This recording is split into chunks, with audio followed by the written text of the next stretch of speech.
face again. Amen, oh man, can I find the place within to live my life without you. Bonjour à tous, donc comme la semaine dernière je suis votre jeudi, je vais donc vous faire le tag de la semaine. Comme Claudia, Céline et Mathieu vous l'ont expliqué, c'est un tag qui regroupe des questions qui viennent de nous, des questions qui viennent d'autres tags et des questions qui viennent de personnes qui nous les ont demandées sur la page et sur la chaîne. Donc voilà, donc c'est parti.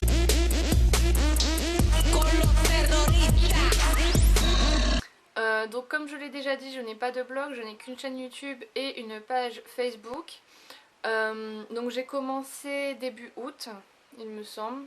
J'ai dû commencer début août vers le 8 ou quelque chose comme ça. Tout simplement parce que je suivais depuis un moment la blogosphère, je suivais les chaînes YouTube, etc. Et ça me donnait de plus en plus envie. Déjà fin juin, en fait, je prenais un petit carnet avec moi et j'écrivais mes ressentis par rapport à mes lectures. Et donc ça je le faisais pour moi et donc du coup j'avais envie de le faire partager mais pas en ayant un blog parce que je trouve qu'il y en a déjà beaucoup et du coup je voulais seulement faire des vidéos et donc voilà, j'ai fait ma chaîne YouTube. Donc ma chaîne YouTube existait déjà mais je ne mettais pas de vidéos dessus donc j'ai commencé à mettre des vidéos et puis voilà, tout simplement. Donc qu'est-ce que ça m'apporte au quotidien? Tout simplement le soir je suis toute contente de rentrer, voir si j'ai des commentaires, voir si je peux échanger avec des personnes qui sont là, etc. Et c'est encore mieux depuis qu'on a la collab, puisque le soir je rentre et là je vois 16 notifications, je regarde et c'est tout pour la collab et donc après j'ai plus qu'à lire tous les commentaires. Mais voilà, j'aime vraiment beaucoup, c'est mon petit monde à moi. Il n'y a personne autour de moi qui le sait, enfin si, il y a ma maman, il y a ma cousine puisque elle me regarde, mais il y a pas vraiment grand monde qui le sait autour de moi et donc du coup c'est mon petit monde à moi et c'est voilà, j'aime beaucoup et j'ai envie de le garder pour moi. Voilà.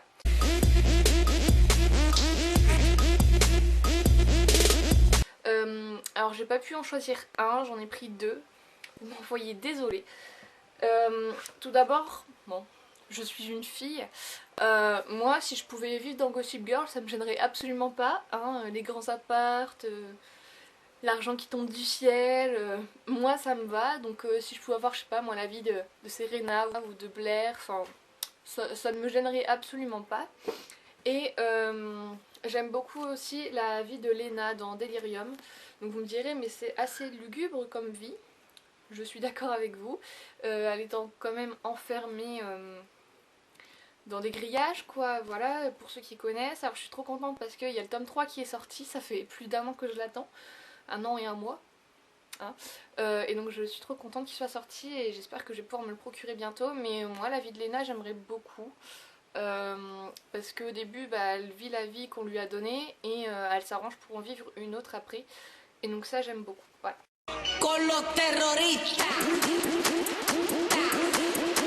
Alors, moi en fait je mets toutes mes citations dans un petit carnet comme ça, donc vous voyez il est tout petit. Au départ je l'avais acheté comme ça parce que je trouvais qu'il était super beau, enfin là je sais pas si vous voyez mais il est un peu abîmé. Comme je le transporte un peu partout avec moi il est un peu abîmé. Et toutes les citations que j'aime bien je les mets dedans, donc pour l'instant j'en ai pas beaucoup, hein. J'ai ça de rempli. Donc j'ai un peu de tout dedans. J'ai du Gossip Girl, j'ai du Albert Camus, j'ai du William Shakespeare, du Honoré de Balzac, et ainsi de suite. Mais si je devais en choisir une,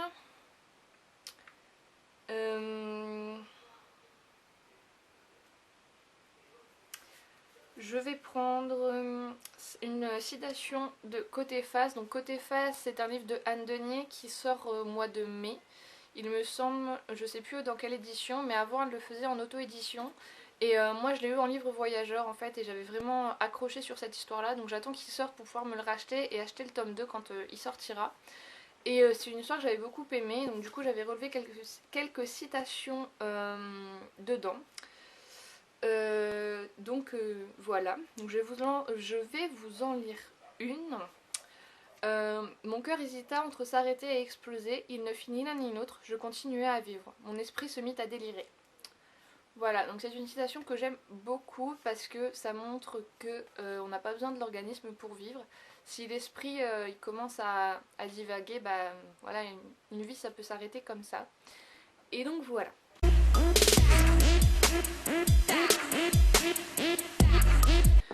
Alors, écrivain préféré, c'est beaucoup dire, parce que je n'ai lu que 2 livres de lui. Mais c'est Sir Cédric. Donc j'ai lu De Fièvre et de Sang et Dreamworld. Donc ici c'est aux éditions Pocket et ici c'est aux éditions Le Pré au Clair. Donc est-ce que c'est mon écrivain préféré? C'est difficile à dire. Pour ces 2 livres que j'ai lus, j'aime beaucoup. Dans ma palle, j'ai encore Le Premier Sang et L'Enfant des Cimetières à lire. Donc je pense qu'ils vont pas trop tarder à être lus. Alors est-ce que c'est mon écrivain préféré? Oui, parce que pour le moment j'aime beaucoup ce qu'il fait. Enfin, j'aime beaucoup ce que j'en ai lu en tout cas. Mais quand je vois un livre, je me jette pas dessus, j'essaie de me contrôler quand même. Donc c'est difficile à dire si c'est un écrivain préféré ou pas. Je pense qu'on peut appeler ça comme ça, oui. Mais il y a d'autres auteurs que j'aime beaucoup et pourtant je n'ai lu qu'un livre d'eux ou etc. Donc voilà.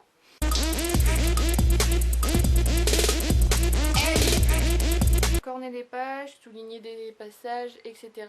C'est pas mon truc. Moi j'ai ceux-ci qui sont des petits post-it en forme d'allumettes. Ils sont mignons hein. Et donc en fait ça souvent, enfin vous voyez qu'il est un peu démonté, le truc il tient plus à plus grand chose quoi. Et en fait de plus en plus je m'en sers comme marque-page. Comme ça dès que je vois une phrase qui me plaît pour l'écrire dans mon carnet là par la suite. Donc je mets un petit post-it sur cette à la ligne de la citation que j'aime beaucoup. Et voilà, c'est la seule manie que j'ai avec mes livres.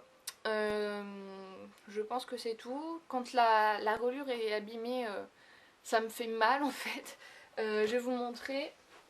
J'en ai un où la reliure est complètement abîmée. Oula, ça tombe, ça tombe, ça tombe. J'en ai un où la reliure est abîmée. En fait, c'est une amie qui me l'a abîmée.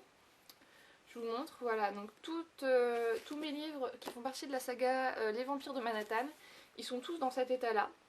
Parce que je les ai prêtés à une amie qui en a rien à faire des livres et qui les lit avec la couverture repliée complètement. Donc les pages se décollent, ils font un bruit d'enfer, là je crois que vous en avez entendu un.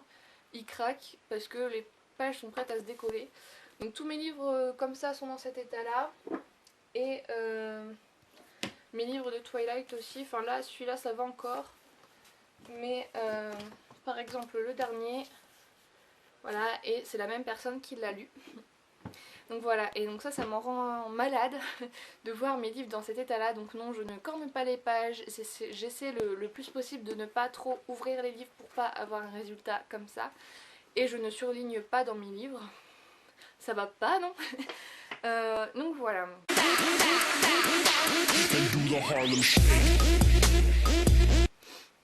Rien. J'ai envie de vous dire rien du tout. Écouter de la musique c'est même pas la peine. Si j'ai un écouteur dans les oreilles c'est j'écoute la musique et si j'ai un livre dans les mains je lis. Mais je peux pas faire les deux en même temps, c'est juste impossible. Parce que je sais que je me concentrerai sur la musique et que je n'arriverai pas à lire à côté. Ce que j'arrive à faire c'est par exemple quand je suis en cours, enfin quand je suis au lycée et que je suis en salle de perm, s'il y a du bruit autour j'arrive à lire quand même, enfin j'arrive à occulter le bruit qu'il y a autour. Mais même si je suis avec des amis, je parle avec eux, donc j'arrive pas à lire. Non, je suis vraiment capable de rien faire.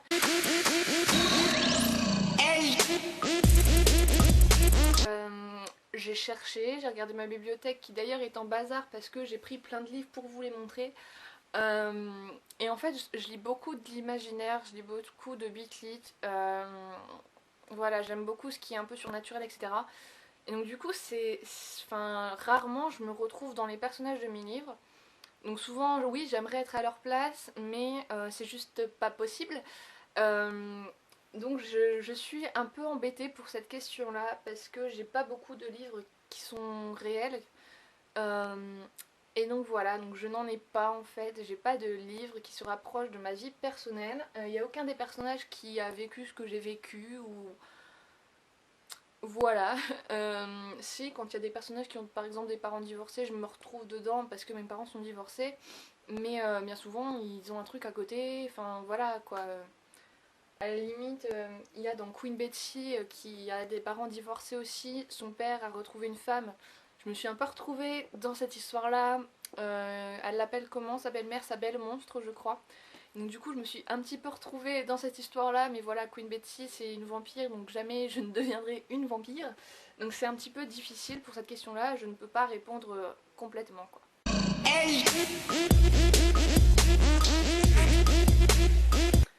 Donc il y a un livre qui est dans ma palle depuis un moment déjà. C'est Les Confessions d'un enfant du siècle de Alfred de Musset. Donc j'aimerais beaucoup le lire, sauf que voilà, on ne dirait pas comme ça, mais c'est quand même un petit pavé parce que c'est écrit pas très très gros en fait.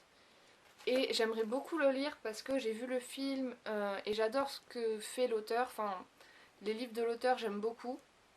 J'aime beaucoup, enfin, il est un peu masochiste, etc. Mais c'est pas ça enfin, ça me dérange pas plus que ça. J'aime beaucoup ces histoires. Lorenzaccio, qu'on a étudié en terminale, ça m'a pas choqué, rien m'a choqué dedans. J'ai vraiment beaucoup aimé. Donc j'aimerais beaucoup savoir sa vie, puisque dans ça, c'est sa vie. Mais pour ça, là, je peux pas en ce moment. Donc peut-être aux prochaines vacances, je ne sais pas encore. On ne sait jamais. Voilà.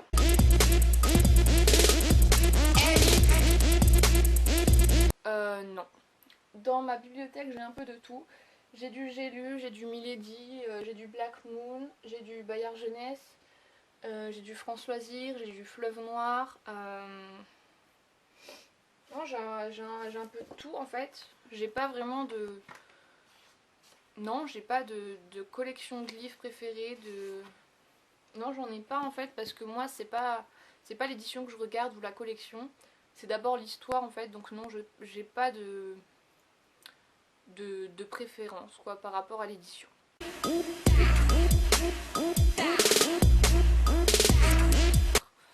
Alors moi j'aime beaucoup une chaîne qui commence à être bien connue, c'est celle d'Emma Dolly. Donc je pense que certains d'entre vous doivent connaître, enfin surtout pour les filles. Donc Emma Dolly c'est une jeune femme qui est partie habiter dans le New Jersey, donc aux États-Unis. Pour raison parce que son mari devait aller travailler là-bas, donc elle est partie avec lui. Et elle fait pas mal de vidéos sur comment se rendre aux États-Unis, les meilleurs moyens de s'y rendre, les meilleurs moyens d'acheter aux États-Unis. Enfin, elle fait beaucoup de trucs comme ça. Elle fait beaucoup de trucs sur comment vivent les Américains. Voilà, elle organise des petits trucs. Enfin, vraiment, elle fait des vidéos assez variées, assez marrantes. Et moi, j'aime beaucoup.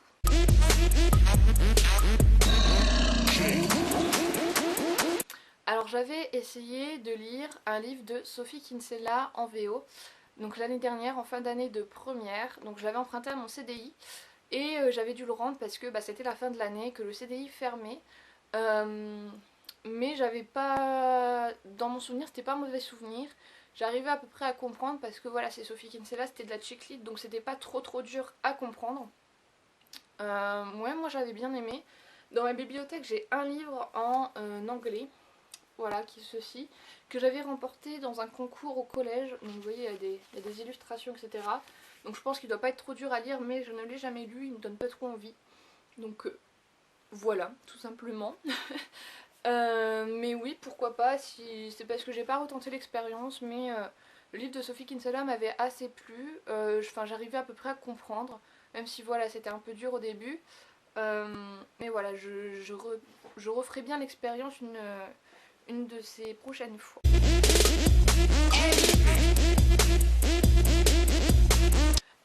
Alors des livres qui m'ont marqué, accrochez-vous parce qu'il y en a quand même pas mal.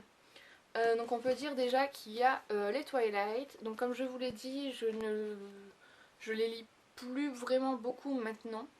Mais c'est quand même grâce à ça que je me suis accrochée à la lecture, que j'ai eu envie d'avoir une bibliothèque vraiment, d'avoir envie de découvrir de nouveaux personnages, de nouvelles vies entre guillemets. Et donc voilà. Donc ça m'a quand même marqué, puisque c'est à cause de cette saga là que j'ai commencé à lire vraiment beaucoup. Ensuite, c'est compliqué, il y en a beaucoup quand même. Ensuite il y a comment passer à côté, la saga des Chevaliers d'Émeraude, donc de Anne Robillard. Ça m'a marqué parce que c'est le premier livre que j'ai acheté chez France Loisirs, que j'avais tout de suite accroché. En fait, j'ai d'abord lu cette saga-là, et ma mère, voyant que je dévorais ces livres-là, elle m'a dit bah écoute, il y a un truc qui existe, ça s'appelle France Loisirs, et les livres sont parfois un peu moins chers, donc on peut aller faire un tour si tu veux. Et donc du coup, en fait je savais pas du tout, enfin je me connaissais pas en lecture, je savais pas ce qui allait me plaire. Et donc ma maman a lu plusieurs quatrièmes de couverture, elle m'a dit bah tiens ça je pense que ça pourrait te plaire. Et effectivement elle s'était pas trompée, j'ai vraiment beaucoup aimé. Donc maintenant il y a une deuxième saga qui suit celle-ci qui est Les Héritiers d'Enkidiv. Et là par contre j'ai un peu plus de mal à accrocher, je me suis arrêtée au tome 2, il me semble, tome 1 ou tome 2. Donc du coup voilà, mais cette saga là voilà, ça a été un déclic aussi. Ensuite il y a cette saga là, Rebelle, de Anna Godbersen pardon. Voilà, ça a été un déclic aussi parce que dedans c'est pas de l'imaginaire, ça pourrait être du réel. Donc c'est des jeunes gens qui vivent à New York je crois. C'est à New York que ça se déroule il me semble. Enfin bon, c'est aux États-Unis de toute façon. Et donc c'est... Ouais, c'est ça. C'est à New York. Et donc ces 4 jeunes gens vivent à la fin du 19e siècle ou début 20e. Ça doit être quelque chose comme ça. Et j'avais vraiment beaucoup aimé parce que c'est des personnages attachants. Il y avait des garces, il y avait des personnages super gentils, il y en a d'autres super agaçants. Mais ils étaient tous super attachants et on suit leur début dans la haute société. Et on voit que c'est pas toujours facile. Et moi j'avais vraiment beaucoup aimé cette saga là. Et quand elle s'est terminée, elle est en 4 tomes. Les autres tomes sont là. Je vais vous les montrer. Donc ça c'est le tome 1. Le tome 2, je ne sais plus lequel c'est celui-ci, Rumeur. Le tome 3, Tricheuse. Et le tome 4, Vénéneuse. Et quand ça s'est terminé, j'en ai pleuré parce que je n'allais pas retrouver les personnages, je n'allais plus retrouver l'époque. Et j'en ai pas pleuré à grosses larmes quoi, mais ça me faisait un pincement au cœur de l'avoir terminé cette saga. Donc voilà. Ensuite il y a Avalon de Meg Cabot. Donc pourquoi ça m'a marqué? Parce que c'est grâce à ça que j'ai découvert un petit peu la légende arthurienne. Avant oui je connaissais mais ça me parlait pas, je voyais pas le situer etc, ça me disait rien. Et avec Avalon j'ai un peu découvert ça, donc un peu parce que ça se déroule au jour d'aujourd'hui, mais ça m'a quand même ouvert les portes de la légende arthurienne, donc ça m'a quand même marqué. Alors, je vous dis, hein, vous êtes pas sorcier de l'auberge parce qu'il y en a une paire. Ensuite il y a les aventures de Queen Betsy. Alors là voilà, c'est une révélation pour moi si je peux dire comme ça a été mon premier Milady. Et en fait j'ai beaucoup aimé, j'ai complètement accroché à la folie de Betsy. Et voilà, c'était un déclic pour moi aussi. Et bien sûr il y a Delirium, puisque c'est la première dystopie que j'ai lue. J'ai tout de suite accroché et comme je vous viens de le dire tout à l'heure, j'ai hâte de lire le tome 3 qui est sorti là aujourd'hui ou hier, je ne sais plus bien. Donc voilà.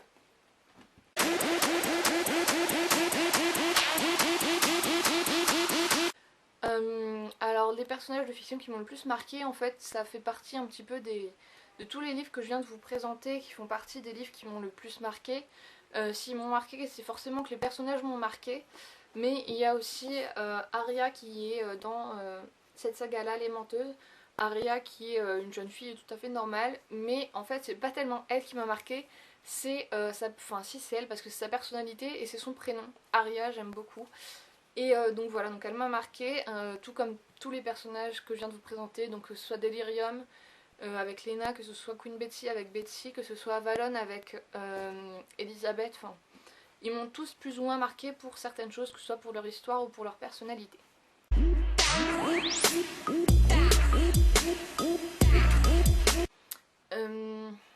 Alors j'en ai pas tellement qui m'ont vraiment séduit. Alors bien sûr il y a les Twilight qui ont été adaptés, donc ils m'ont forcément séduit parce que c'est grâce au premier film que j'ai découvert les livres. Donc forcément ils m'ont séduit quelque part. Après je pense aussi il y a les True Blood qui sont là, qui ont été adaptés en série. Ils m'ont pas vraiment... La série m'a pas tellement séduite parce que je trouve que c'est vraiment une atmosphère tout le temps qui est super lugubre. Donc elle m'a pas vraiment marquée, mais je trouve qu'elle est quand même très bien adaptée. Après, je ne sais pas. Je n'en vois pas d'autres dans les parages.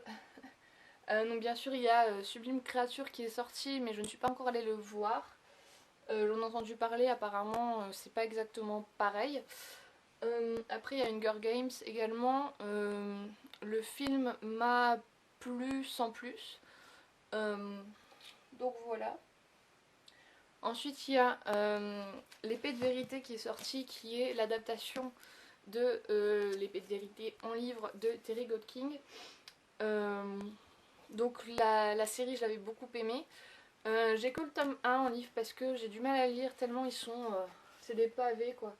Ils sont écrits petits et il y a je sais plus combien de tomes. Donc là vous voyez il fait bien presque 700 pages. 700 pages écrits comme ça, j'ai vraiment du mal à les lire, surtout que la série est tellement fidèle. J'ai vu la série, je crois qu'il y a 2 saisons. Donc j'ai vu la saison 1 et la saison 2. Le livre 1, enfin le tome 1 raconte la saison 1, le tome 2 raconte la saison 2. Donc pour ce tome 1, j'avais eu du mal à le terminer. À cause de ça, parce que je connaissais déjà la fin. Mais voilà, donc je pense quand même que je finirai la saga un de ces jours parce que la série s'est arrêtée, il n'y aura pas d'autres saisons. Donc il faut que je sache la toute fin quand même un de ces jours. Et donc voilà, donc c'est tout pour ce tag, j'espère qu'il vous a plu. N'hésitez pas à nous poser d'autres questions, on les garde en mémoire pour un prochain tag, des prochaines vidéos et de prochains thèmes. Donc n'hésitez pas à poser des questions de groupe comme des questions personnelles à chacun de nous, ça ne nous dérange absolument pas. Il faut juste signaler à qui vous la posez en fait, tout simplement. Donc voilà, donc n'hésitez pas à reprendre le tag si vous voulez, tout en signalant qu'il vient de Z Collab quand même. Et puis voilà, donc je vous fais de gros bisous, je vous souhaite une bonne semaine et à bientôt.